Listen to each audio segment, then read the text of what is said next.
Queridos irmãos e irmãs, uma boa tarde a todos, sejam bem-vindos à nossa casa mais uma vez. Vamos dar início ao nosso encontro de hoje.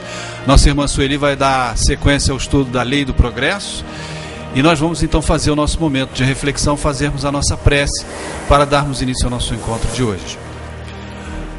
Agradecemos mais uma vez, Mestre Jesus, a oportunidade que estamos tendo na tarde de hoje, de mais uma vez aprendermos um pouco mais da Tua doutrina, amparados e auxiliados pelos espíritos superiores, trabalhadores desta casa, na espiritualidade, que aqui sempre vêm, que aqui sempre estão, que a nossa irmã Sueli, que fará uso da palavra, tenha esse auxílio, e que nós possamos, juntos, todos nós, aprendermos ao máximo todos esses ensinamentos que nos serão passados nesta tarde. Mais uma vez, agradecemos por essa oportunidade, que assim seja, Mestre Jesus, em seu nome, e em nome de Deus Todo-Poderoso. Que assim seja. Sueli.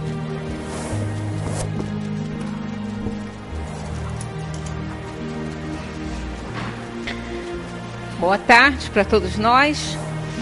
Vamos dar sequência à terceira parte, né? O terceiro livro do Livro dos Espíritos, que são 4 livros ali, né?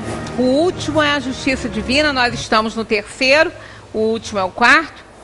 Então nós estamos no penúltimo livro dentro do Livro dos Espíritos, que é a parte religiosa da doutrina espírita. É o aspecto religioso, porque o Espiritismo, ele não é uma religião instituída como todas as outras, com aquele, como a Igreja Católica tem o padre, o protestantismo tem o pastor, o Espiritismo tem nós, né? Que, segundo Flávio, filho da Anja, somos metidos de besta e a gente vem para cá falar. Ela não é, então, uma religião instituída e só existe com seus 3 aspectos: filosófico, científico e religioso. E como o Livro dos Espíritos é a base da doutrina espírita, ele reúne os 3 aspectos, tanto filosófico, científico quanto religioso. Passamos pelo filosófico e científico, estamos no religioso e, além, que é o 4º livro, que é a Justiça Divina, também tem aí um pouco de cada um desses aspectos.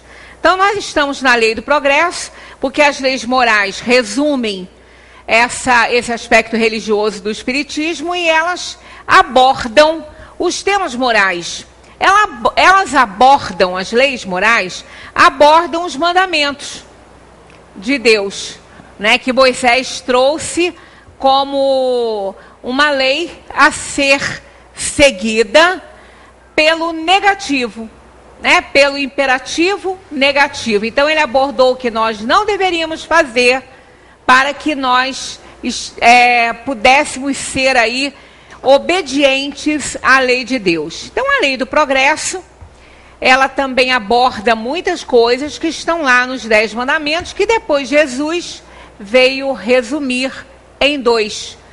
Amar o próximo como a si mesmo, amar a Deus sobre todas as coisas e ao próximo como a si mesmo. Aí estão toda a lei e os profetas. Então, nós estamos aqui iniciando a Lei do Progresso, terminamos a Lei de Sociedade semana passada e estamos caminhando aí para depois a Lei de Igualdade, né? Nós vamos ver nessa Lei do Progresso aí a importância daquilo que dizem que altera e prejudica uma sociedade, que é a desigualdade.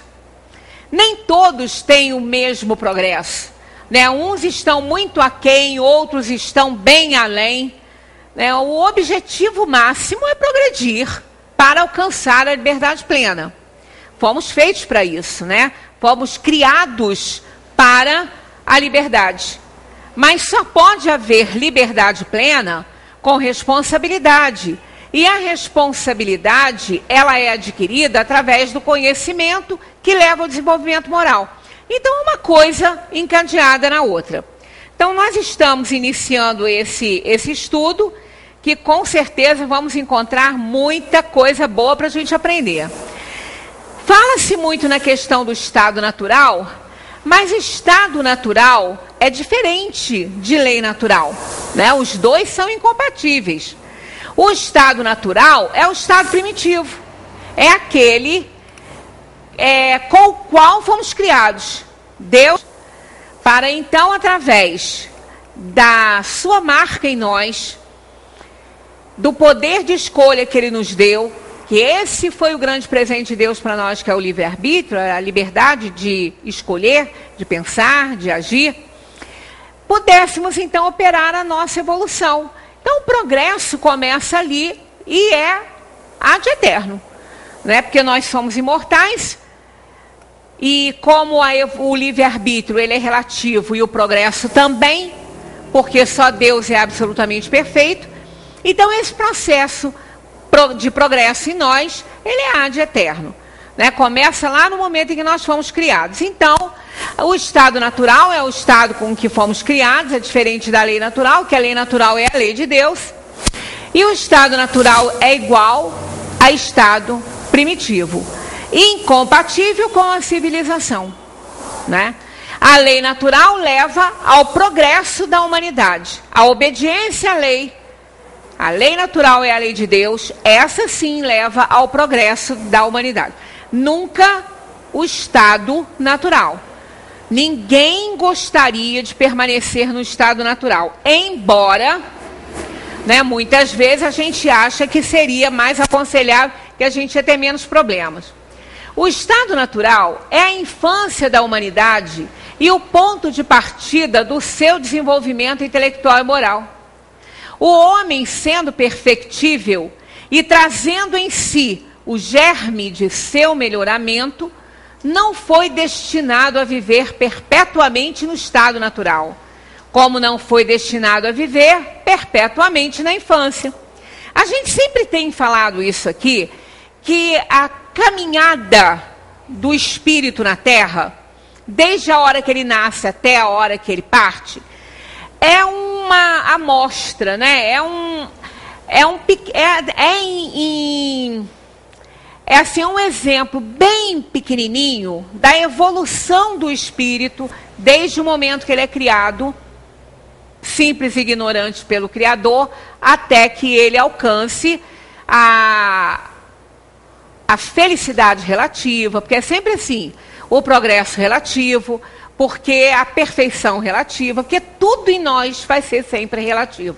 Relativo ao mundo em que estivermos, relativo dentro das condições que nos encontrarmos, porque absoluto só Deus. Então, nosso progresso, nossa evolução, né, nosso aprendizado é sempre relativo ao nosso momento, à nossa situação, ao local onde nós estivermos. Então, ele é sempre relativo. Então, viver muitas vezes na infância pode ter suas vantagens, mas ninguém, eu acho, gostaria de voltar a ela aqui, né? Então, quando o espírito vem para a Terra, quando ele reencarna, ele nasce ali aparentemente simples e ignorante, né? Parece que a criança não sabe nada, totalmente dependente, né? E ela é. Né? Ela é dependente. Se abandonarmos uma criança à própria sorte, ela vai morrer, ela não consegue se cuidar. Né? É mais fácil os animais de inteligência inferior conseguirem sobreviver a si mesmos, são pouquíssimos, porque precisam da mãe assim que eles nascem, mas eles se desenvolvem com um pouco mais de facilidade que nós, a infância deles é curtíssima. Né? Estava mostrando a girafa, né? Que ganhou a sua filhotinha lá, e ela tem acho que 6 horas, parece, para ficar em pé. Se ela não ficar, alguém tem que ajudar, senão ela morre. E ela levou, acho que só 30 minutos, né? A mãe ficava cutucando ela assim, ela levou 5 minutos para ela ficar em pé, já com mais de 1,98 m, qualquer coisa assim que ela nasceu. Então, a infância dos animais é muito curtinha. Eles rapidamente estão ali se virando, se protegendo, porque eles são, quase sempre os animais numa selva são presas fáceis dos grandes predadores. Então, eles precisam logo se arrumarem. Mas a nossa não. É importante que a nossa infância seja longa, porque nós não somos espíritos recém-criados. Temos um acervo. Mas aos nossos olhos, nasce aquele bebezinho ali, parece que não sabe nada, né? Guiado pelos instintos, parece que não tem conhecimento nenhum de nada, e ele vai se desenvolvendo, vai aprendendo as coisas, ele é instintivo no início, ele vai aprendendo, vai conhecendo algumas coisas, até que, com 2 aninhos, entra numa adolescência do bebê, aí já acha que pode, já acha que sabe tudo, né? Já está começando a escolher. Então, a criança, ela vai gradativamente aprendendo, né? Ela vai aprendendo, as crianças de hoje são muito espertas, né? São espíritos já velhos, então, mas o aprendizado é gradativo. Embora uns apresentem uma facilidade maior para o aprendizado, começam a ler mais cedo, andam muito mais cedo, mas é sempre gradativo, né? Nós não vemos uma criança nascendo já falando, né? Já mostrando que sabe alguma coisa, de jeito nenhum. Então, o homem, sendo perfectível e trazendo em si o germe de seu melhoramento, não foi destinado a viver perpetuamente no estado natural, como não foi destinado a viver perpetuamente na infância. O espírito obriga praticamente, né, coordena o desenvolvimento da matéria para que esta, se desenvolvendo, lhe dê condições dele manifestar toda a sua potencialidade.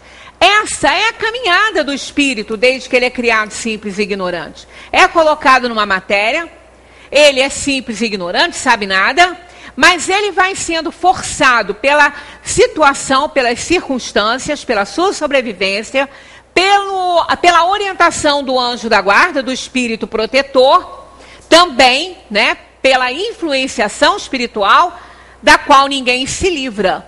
Nós nos livramos das obsessões, não precisamos nem ter uma obsessão, mas a influência, nada pode brecar essa influência, de jeito nenhum, né? Porque somos energias. Então, o espírito, da mesma maneira que a criança recebe a influência do pai, a proteção do pai e da mãe, dos responsáveis, tem também o seu anjo da guarda, o espírito também, no início, ele começa assim, né? Ele tem a proteção do seu espírito protetor ali, do meio em que ele vive, né, da família nem tanto, porque, né, em mundos primitivos nem tem essa ideia ainda de grupo, né, de instituição, mas não foi criado para viver ali.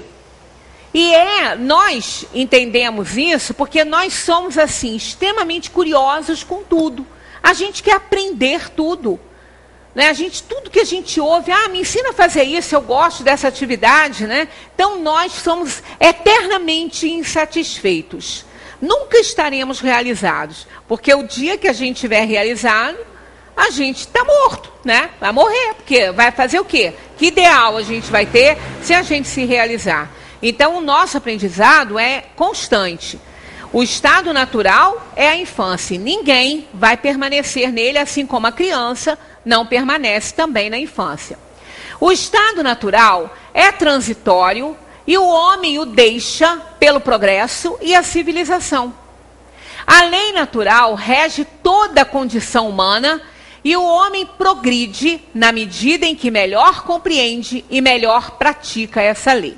Então, isso aqui é muito importante, que a lei natural é a lei de Deus. São os ensinamentos que estão escritos na nossa consciência.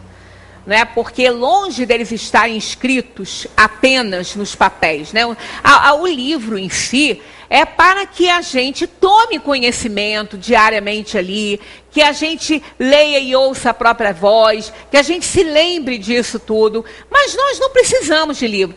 Inclusive tem um filme que aborda muito bem isso, que fala muito bem sobre isso. O filme não é bonito. Não tem imagens bonitas, porque a Terra está num período horroroso, né?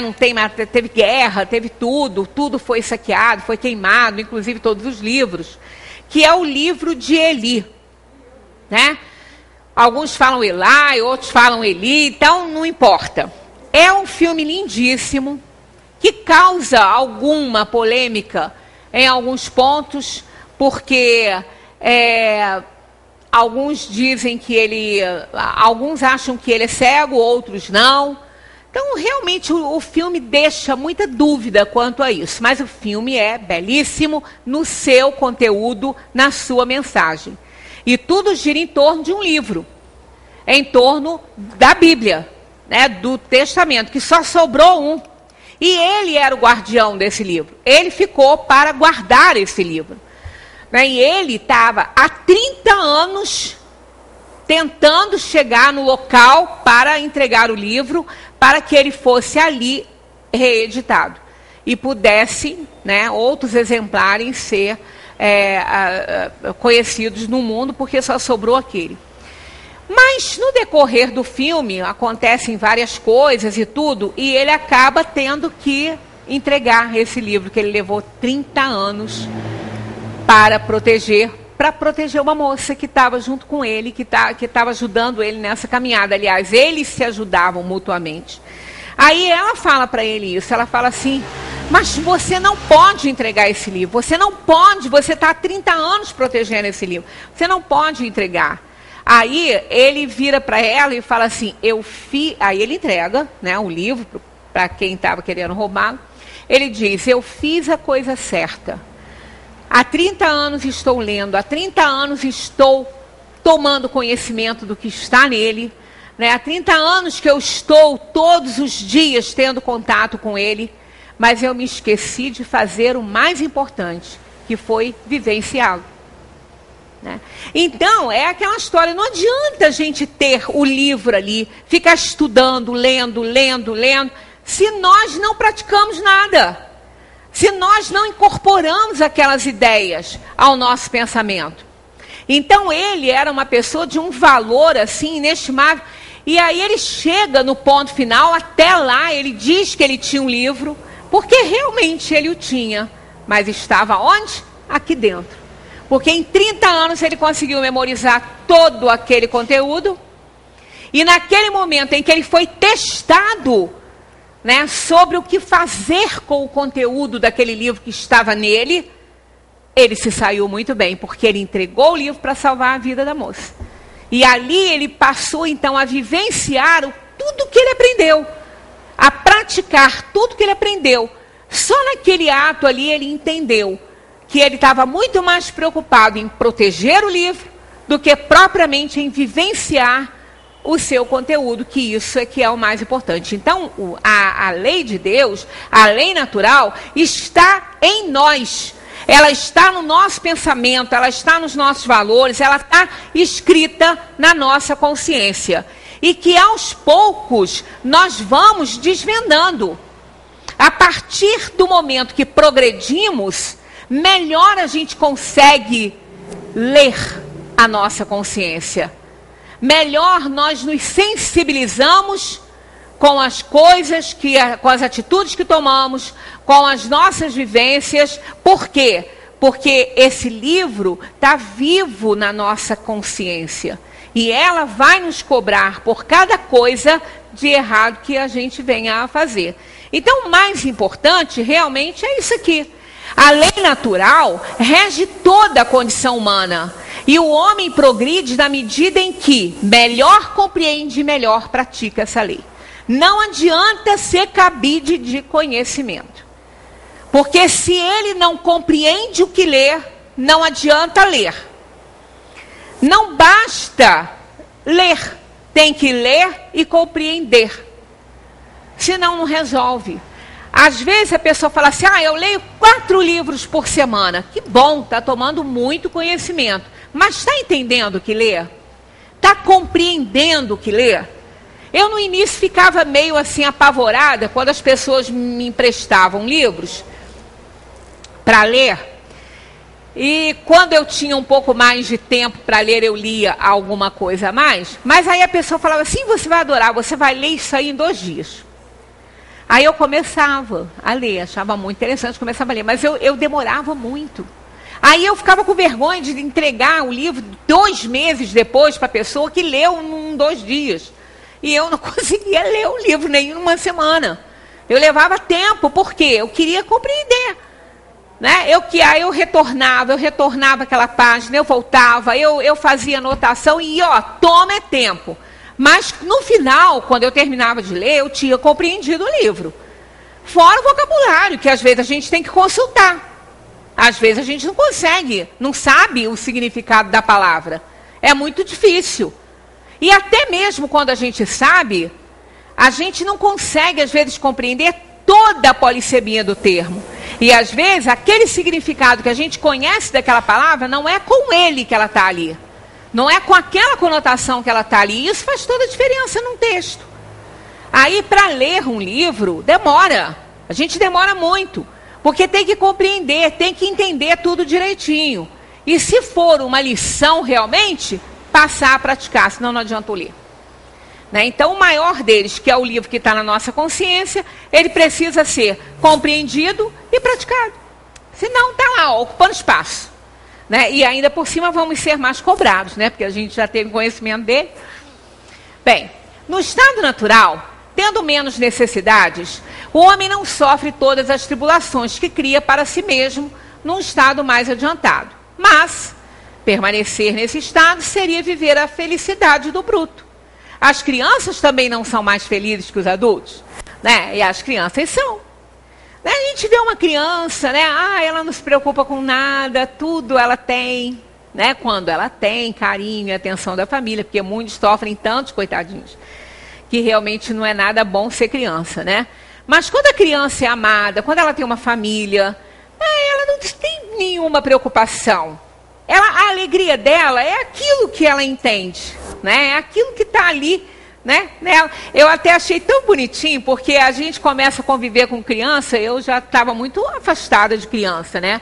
Aí no sábado, no domingo à noite, quando eu encontrei a baixinha lá que estava brincando no parquinho, ela achou tão interessante a avó chegar ali, que não mora com ela, né? Ela saiu correndo, vovolica, vovolica. Aí veio, pulou no meu colo e ficou chamando os amiguinhos. Essa é a minha vovolica. Eu achei tão bonitinho aquilo, né? Porque para ela isso é felicidade, isso é alegria. Ela não se preocupa com nada, né? Ela não está nem um pouco preocupada com nada. Agora, quem daqui gostaria de voltar ao tempo de ser criança? Ninguém ia querer isso. Porque também ela não conhece nada. Né? Ela não sabe dos perigos da vida, ela não sabe de nada. Né? Então é bom para ela, porque ela só brinca, a criança só se diverte, recebe carinhos, né? Mas ela não tem nenhuma preocupação.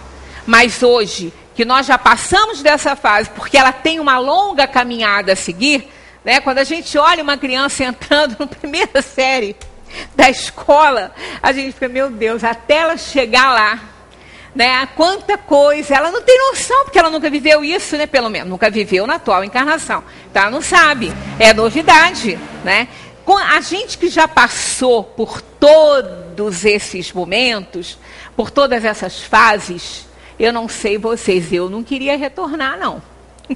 Eu não queria retornar. Morro de saudade dos meus filhos, claro, a gente tem, porque não está perto, né? Mas eu não queria voltar àquela fase da infância de estar junto com eles ali, não. Porque junto com isso, também tinha um monte de estresse ali, né? A gente, de preocupações, de coisas. Então, cada fase da vida tem a sua beleza, né? Tem a sua certeza, a sua beleza, até que a gente vá cada vez crescendo mais. Então, da mesma maneira que ninguém, né, gostaria de voltar à infância e viver lá o tempo todo. Até as crianças, quando começam a desenvolver, elas ficam doidas para fazer aniversário, para crescer, né? 15 anos, a menina, ela quer fazer 15 anos. Né? Ela quer, hoje em dia elas usam tudo antes dos 15, mas antigamente só podia botar saltinho com 15 anos, aquelas coisinhas. Aí, olha, a vontade de fazer 15 anos, faz 15 anos para ver. Depois, quando vê, está com 50. Né? Como diz Mário Quintana, quando vê, já passou a vida, né? Então, 6 meses, já passou e tal. Pois é, então, cada fase é importante. Nós não gostaríamos de viver naquela fase do estado natural, porque ali a gente não sabia nada, a gente não tinha livre-arbítrio, a gente não podia escolher nada, né? Absolutamente nada. Então, essa fase a gente deixa para trás, porque o importante é o progresso atendendo à lei de Deus. Bem, homem se desenvolve por si mesmo, naturalmente, mas nem todos progridem ao mesmo tempo e da mesma maneira. Olha aqui a desigualdade, né? Isso é importantíssimo. Aqui nós temos a desigualdade social bem clara. E por que isso? Porque os espíritos não foram criados todos de uma vez só. Deus cria incessantemente. Ainda que todos tivessem sido criados de uma vez só, se ele deu de presente o livre-arbítrio, ele também saberia, lógico que ele sabe tudo, ele que nos criou, ele é o Criador, que nem todos aproveitariam as lições da mesma forma. Uns iam progredir mais, né? Uns iam aprender mais rapidamente que outros. Mas fora esse fator, que as pessoas têm livre-arbítrio e elas, né, progridem à sua maneira, existe o outro mais importante que todos, que é que o espírito, todos os espíritos não são criados de uma vez só. Deus cria incessantemente. Nós temos vários mundos, uma escala de mundos variada. Nós somos o segundo da ordem, né? Um mundo atrasadíssimo, mas não somos os primeiros, né? O primeiro mundo primitivo.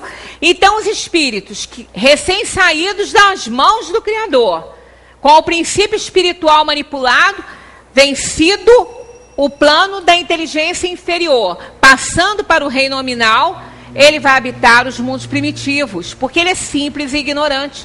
Ele não sabe nada ainda, ele vai aprender. Então ele habita esses mundos. Quer dizer, o nosso é o segundo na ordem. E aí ele vai crescendo, ele vai se desenvolvendo. Ele se desenvolve por si mesmo naturalmente. Agora, uns vão progredir mais rápido que outros. Enquanto nós temos mundos regeneradores e felizes, com espíritos que já estão relativamente perfeitos, nós temos espíritos sendo criados, simples e ignorantes. Então, olha a desigualdade. Ai de nós que não tivéssemos modelos de virtude para nos auxiliar no nosso progresso. Se nós fôssemos iguais a todos, soubéssemos tudo que todos sabem e todos soubessem o que sabemos, qual seria a função? Onde encontraríamos a oportunidade de ser solidários, caridosos, compassivos? Não. Então as desigualdades, tanto no campo intelectual quanto moral, auxiliam no desenvolvimento e no progresso de qualquer sociedade. Longe de ser nociva, ela é de grande ajuda. É então que os mais adiantados ajudam os outros a progredir pelo contato social. Vimos isso na lei de sociedade. Então nós só progredimos num contato com pessoas ou coisas, seja o que for, com todo o universo, com todos os reinos, que nos façam progredir. A gente precisa desse contato. A gente precisa aprender aquilo que a gente não sabe. O espírito foi criado para a perfeição. Há nele uma profunda inquietação, um anseio incontido de buscar novos horizontes, de superar limitações. Nós não vemos muito isso em nós, que temos os nossos sentidos perfeitos, o nosso físico também, não é? Mas eu não sei se vocês já repararam a necessidade que um deficiente físico ou visual, seja qual for a deficiência dele, até mesmo mental, quando ele tem alguma lucidez, de se superar. Eles raramente querem ajuda. Raramente eles querem ajuda. Eles querem fazer por eles. Eles precisam superar as limitações que eles têm. Né? Quando a gente convive com pessoas que apresentam alguma limitação física, né, ou até mesmo a mental, eles querem muito aprender, eles querem muito dizer que conseguem fazer. E a gente também é assim, só que não fica tão visível. Mas a gente é profundamente inquieto com as coisas. A gente nunca acha que está tudo pronto. Porque não é para achar mesmo, não é para estar tudo pronto. O dia que nós olharmos para uma casa, eu tenho uma vizinha que ama a obra. Ela adora a obra. como que ela pode gostar, mas ela gosta. Tem sempre que estar fazendo alguma obra. Aí eu digo assim, eu acho que você nunca vai conseguir acabar sua obra. Ela falou, sabe por quê? Quando eu termino, eu invento outra. E realmente. Por quê? Porque ela gosta disso. Então, ela fica insatisfeita. Ela tem curiosidade, não, vou melhorar aqui, vou melhorar ali. Isso que a gente tem que fazer na parte moral. Nós nunca podemos estar realizados com o nosso desenvolvimento moral. A gente pode até achar, chego de aprender as coisas, não quero mais nada, não quero aprender mais nada, o que eu sei já está bom. Pode até ser. Pode até parar por aí a pessoa que já está com uma idade certa e não vai usar mais tantas coisas como deveria, não quer mais, quer descansar um pouquinho a cabeça. Até pode. Mas o desenvolvimento moral, a gente nunca pode achar que está bom. A gente sempre tem que entender que a gente precisa melhorar, que a gente precisa ser mais um pouquinho solidário, ser mais compassivo, ser mais paciente. Eu falo isso para mim toda hora, porque eu sou bem impaciente. Então eu falo toda hora para mim assim, e não peço mais paciência. Eu já comentei aqui, né? Pedir paciência a Deus é um perigo. Mas é perigo mesmo, é muito perigoso pedir paciência a Deus. Porque nós nunca vamos receber isso. Não é porque a gente pediu que vai baixar uma coisa e vai falar assim, olha, agora você é paciente, agora você se tornou uma pessoa paciente. Não.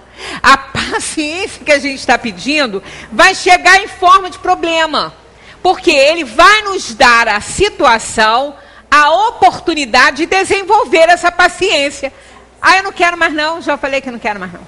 Eu falei, não, eu já estou com bastante lição aí para desenvolver isso. Não estou dando nem conta, né? Então, pedir paciência, pedir virtudes a Deus é um problema. Não, aliás, a gente não deve pedir nada para Deus. A gente não deve pedir nada, porque a gente só pede o que a gente não consegue fazer, o que a gente não dá conta. E é demais. Pensa bem, lembra daqui o Deus de Spinoza? Ficar pedindo as coisas a Deus, dá a impressão que a gente acha que Deus é um ignorante, que é um incompetente, que não sabe fazer o trabalho dele, né?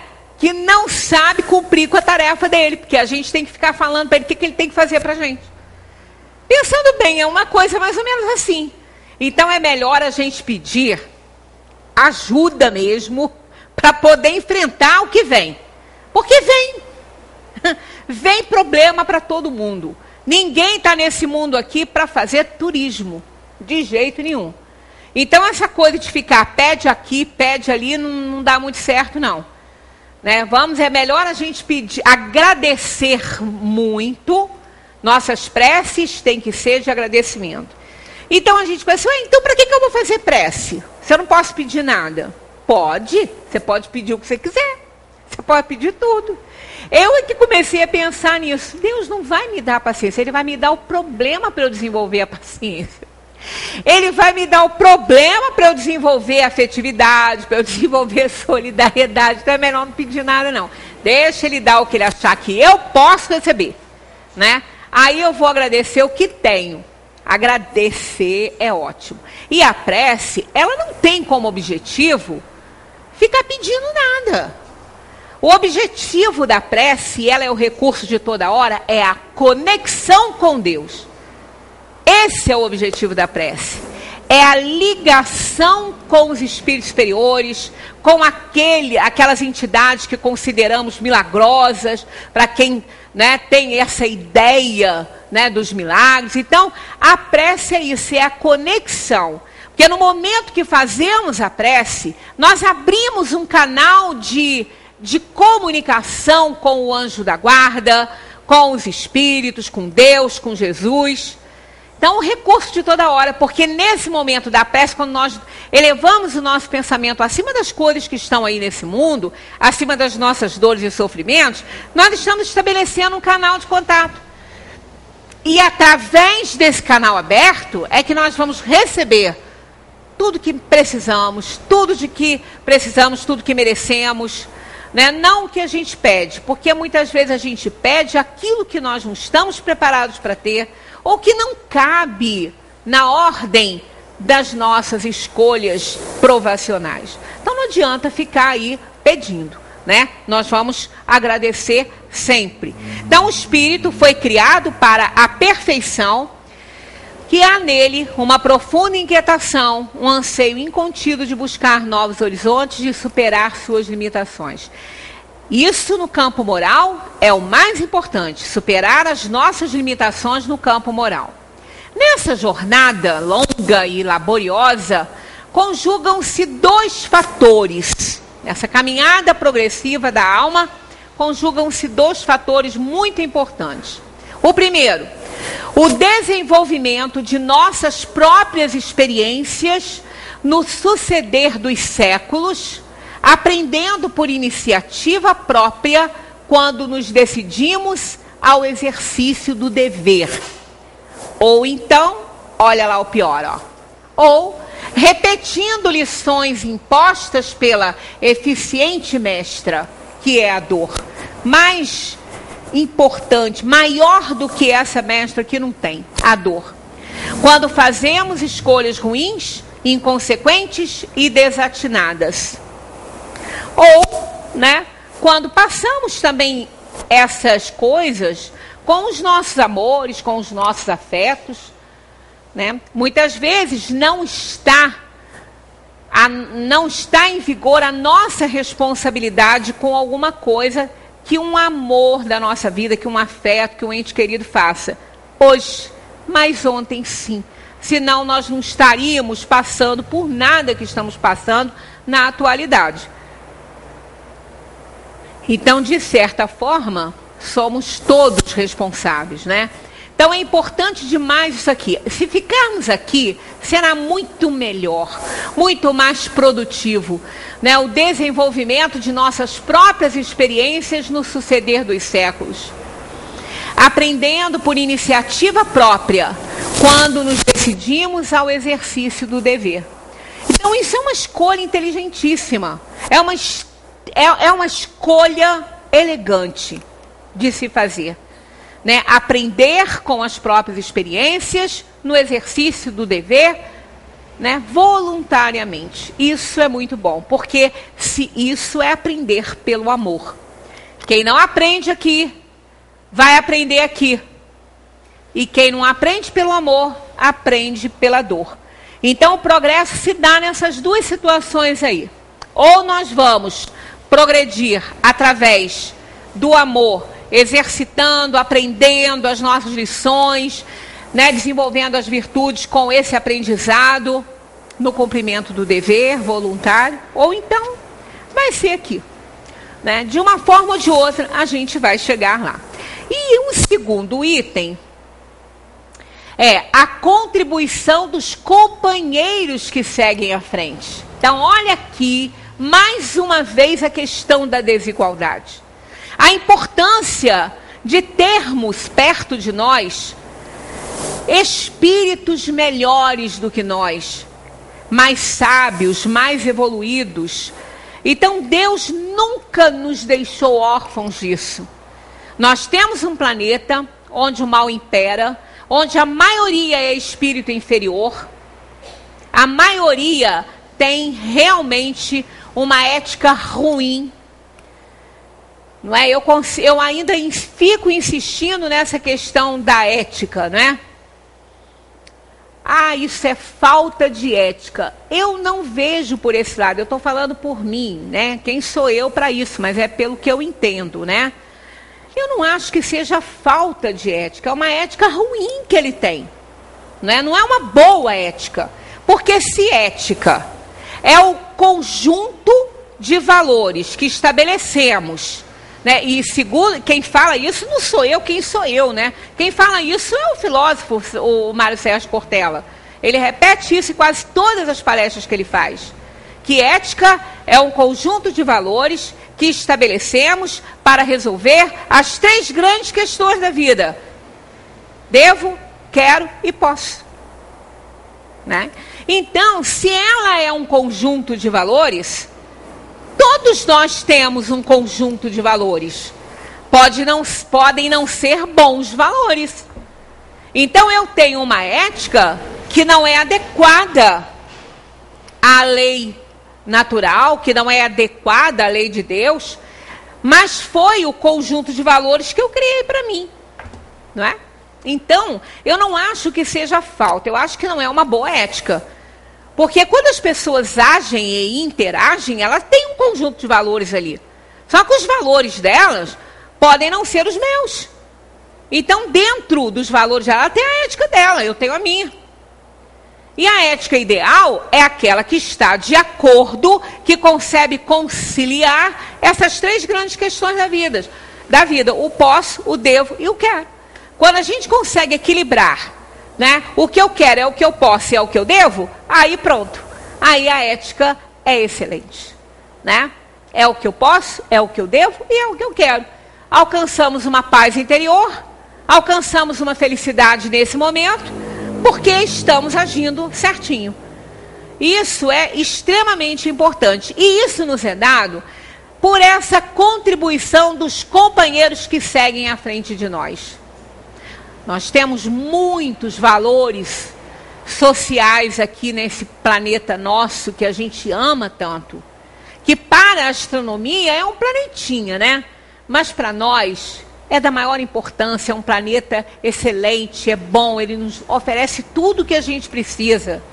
É uma escola maravilhosa, onde tudo acontece, né? As guerras todas, como dizia Carl Sagan, todos os amores, todos os dissabores, tudo acontece nesse planeta. E tudo isso acontece para nos ensinar a viver. Então é excelente, é uma casa maravilhosa que a gente tem. Quanto mais a gente puder ficar aqui aproveitando essa oportunidade, melhor para nós. E aí Deus coloca valores, né? Temos aí na história grandes valores que vieram precedendo Cristo, né? E depois, entre nós, aí a gente fica só assim, Irmã Dulce, Chico Xavier, Madre Teresa de Calcutá, Gandhi. Não precisamos ir lá, não. O nosso jardineiro pode ser esse valor. No nosso jardineiro pode estar ali um valor imenso, uma alma nobre, que veio para nos auxiliar. E quer atividade melhor, trabalhar com a terra, com a flor, com a vida germinando, crescendo, né? Obedecendo a um ciclo, sendo respeitada e valorizada, e depois ela morre. Então é uma atividade maravilhosa. Eu sou apaixonada por essa atividade de jardineiro, né? Porque o objetivo é sermos jardineiros na vida. Mas é muito difícil isso. Um dia a gente vai conseguir isso, quem sabe, em outros mundos aí, né? Mas a gente não precisa procurar em Gandhi, em Madre Teresa.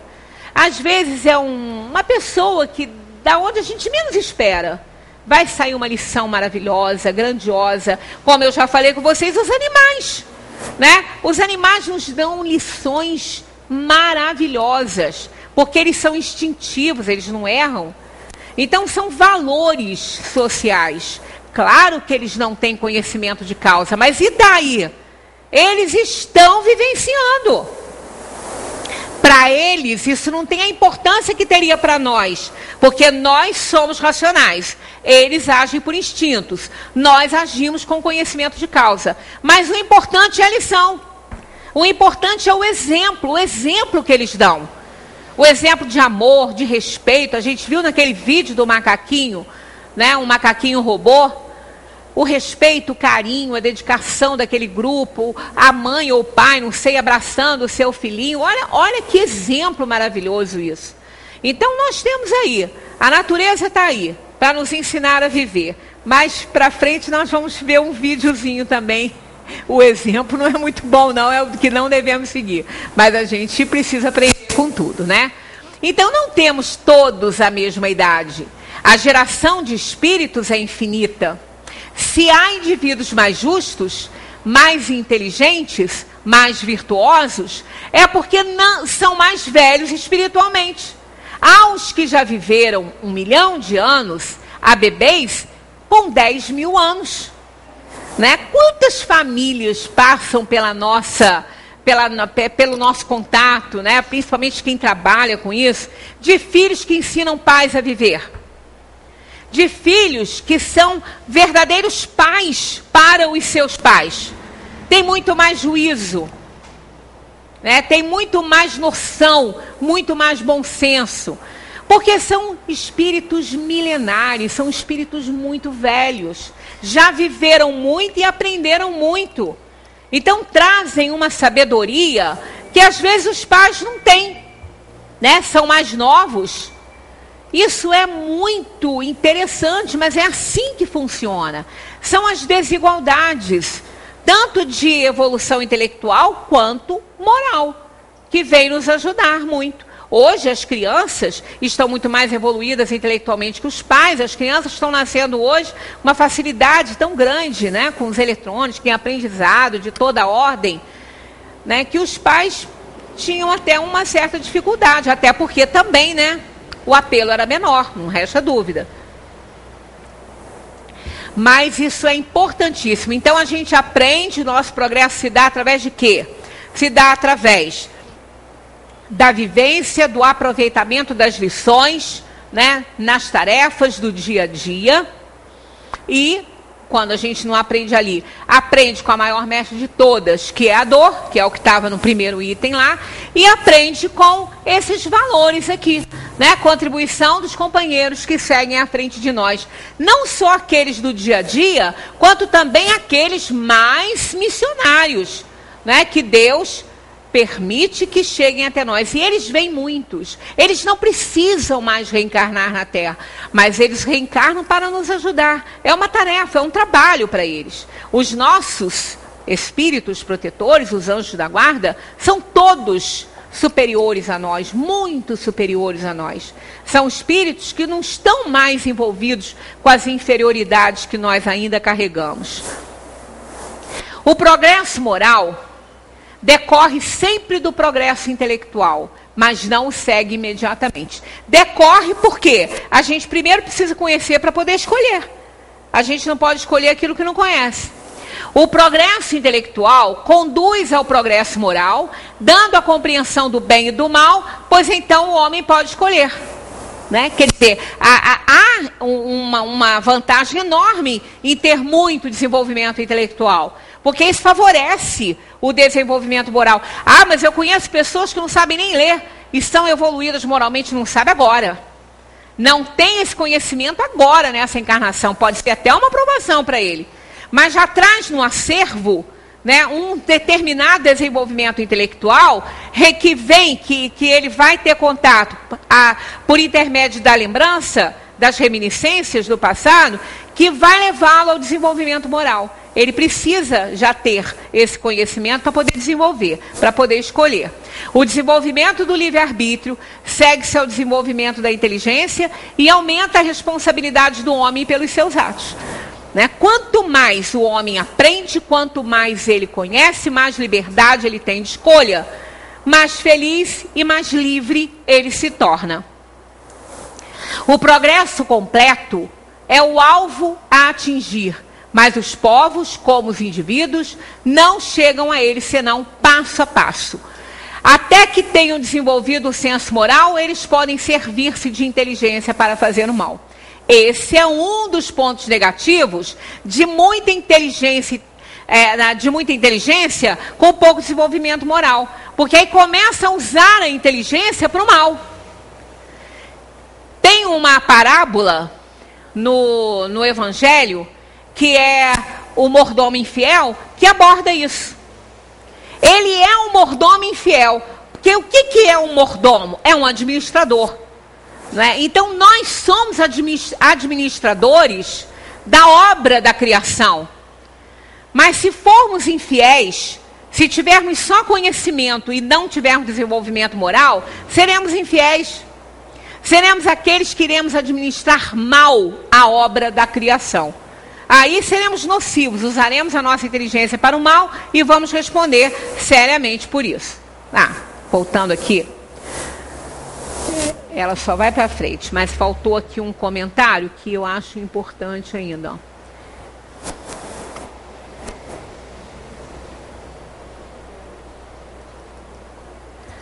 O desenvolvimento do livre-arbítrio, segue-se ao desenvolvimento da inteligência e aumenta a responsabilidade do homem sobre os seus atos. Eu já tinha lido, perdão.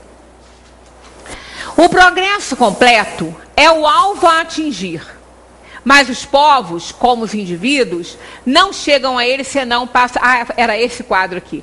O que faltou foi isso aqui, ó. A moral e a inteligência são duas forças que não se equilibram senão com o tempo, né? Isso é extremamente importante. A moral e a inteligência são duas forças, quer dizer, são as duas asas do pássaro. Um pássaro não voa com uma asa só. Ele precisa das duas. Se ele tiver com uma que não estiver muito bem, tiver machucadinha qualquer coisa, ele não consegue voar direito. Ele não alça voo. Ele pode pular ali no chão, mas ele não alça voo. Ele não consegue levantar voo. Da mesma maneira que nós.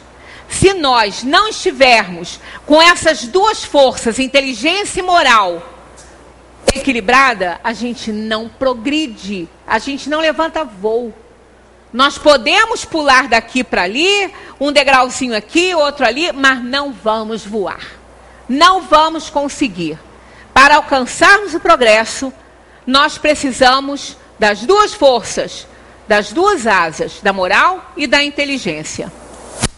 O homem não pode deter a marcha do progresso, mas pode entravá-la algumas vezes. E isso a gente tem visto muito acontecer por aí, né?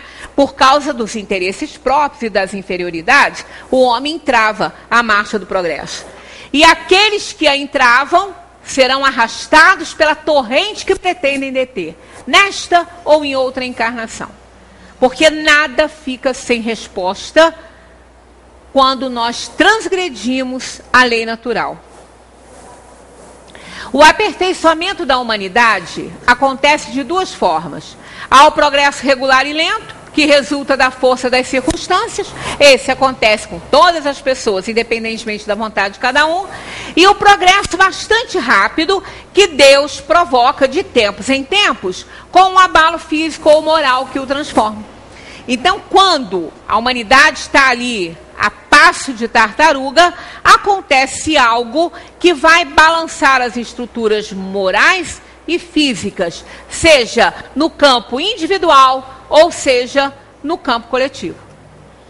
Às vezes a gente ouve uma pessoa que teve um abalo muito grande, que teve uma perda muito grande, que por uma coisa séria se tornou um deficiente físico. A pessoa mesmo fala, olha, eu não digo que eu gostei que acontecesse isso comigo, que eu estou melhor, mas isso me ajudou muito. Me ajudou muito a avaliar os meus valores, a reavaliar os meus valores. Quem falou isso também foi o professor Stephen Hawking. Ele disse que aquilo não foi a melhor coisa que aconteceu na vida dele, mas que ele agradece a oportunidade, que ele se tornou uma pessoa muito melhor. Então, isso que acontece. O desenvolvimento acontece para todo mundo, mas se a gente estiver marcando passo, aí pode Deus, então, fazer acontecer algo que vai nos abalar física e moralmente, para que a gente dê aquela arrancada para frente, que esse é o grande objetivo. O homem não pode permanecer perpetuamente na ignorância, porque deve chegar ao fim determinado pela providência. Se ele esclarece pela própria força, ele se esclarece pela própria força das circunstâncias.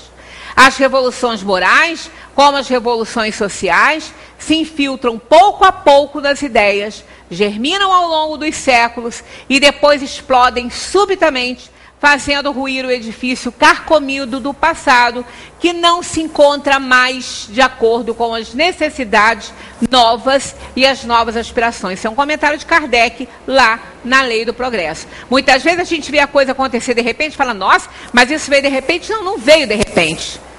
Né? Nada acontece de repente. A natureza não dá saltos, mas as coisas vêm, chega um momento que elas explodem. Né? Um vulcão, quando ele entra em ebulição ali, quando ele solta as suas lavas, ele não esquentou naquela hora. Ele não ficou fervendo naquela hora. Aquilo ali já está há muitos séculos ali esquentando, até que ele entra em erupção. Né? Então isso acontece. É o que nós chamamos a gotinha d'água, né? Do copo. Essa aqui eu fiz questão de colocar a pergunta Porque isso aqui é muito importante, ó. A perversidade do homem é bastante intensa e não parece que ele está recuando em lugar de avançar, pelo menos do ponto de vista moral. Tem hora que a gente pensa que está retroagindo, que está andando para trás, igual caranguejo, porque a gente vê tanta desgraça, tanta atrocidade. Quando a gente acha que já viu tudo, vem uma coisa pior, mas não é. É que a gente só está analisando um lado. E também a mídia bota tudo dentro da nossa casa. Na hora que acontece, a gente fica sabendo, né? Então, eles falam assim, ó, enganas-te, observa bem o conjunto e verás que ele avança, pois vai compreendendo melhor o que é o mal e dia a dia corrige os seus abusos. É preciso que haja excesso do mal para fazer-lhe compreender a necessidade do bem e das reformas. Isso aqui a gente está vendo na nossa sociedade acontecer. Né? A gente está vendo, a gente está vivenciando esse momento social com isso aqui. Chegou a um tal ponto que não dá mais. Aí teve que aflorar. Então o mal vai até um ponto que não dá. Isso acontece na vida da gente. Na parábola do filho pródigo tem esse exemplo. Ele foi até onde ele podia ir. Depois ele viu que até os porcos tinham mais que ele. Ele retorna à casa do pai. Isso acontece com todo mundo. Cada um no seu tempo. Os maiores obstáculos ao progresso moral é o orgulho e o egoísmo. Isso aqui é o que atrapalha. O progresso intelectual parece, à primeira vista, duplicar a intensidade desses vícios, desenvolvendo a ambição e o amor das riquezas, que, por sua vez, incitam o homem a pesquisas que lhe esclarecem o espírito. Então, aquilo que parece que é ruim, não é, nunca é ruim.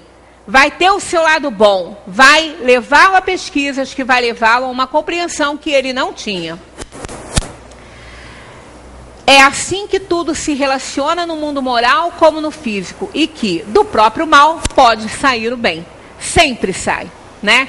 Sempre o bem vai prevalecer.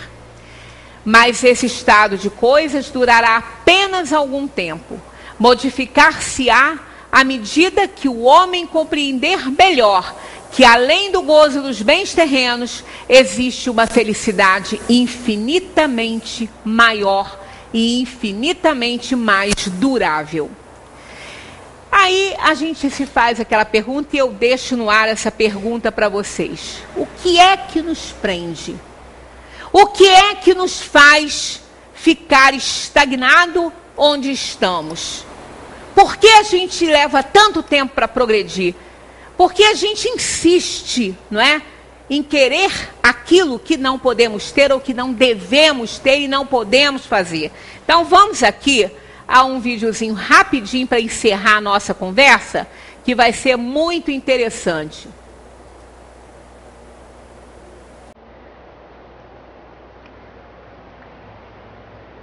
O que está prendendo você? Vou botar um sonzinho. Não, mas ele já está com som. É só uma musiquinha, não tem fala. O que está prendendo você?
está prendendo a gente?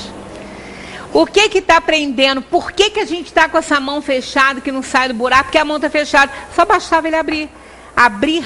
Mas para ele abrir a mão, ele teria que abrir mão do que estava na mão dele.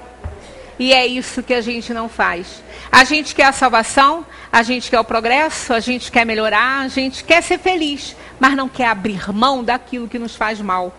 Não quer abrir mão daquilo que pode nos salvar. Por isso que ele não conseguia tirar. Ele botou, ele tiraria, mas ele não queria abrir mão. Então é esse que é o fator. Nós temos que pensar sobre isso. O que é que está me prendendo para que eu progrida e esteja mais de acordo com a lei natural, que é a lei de Deus? Muita paz para todos.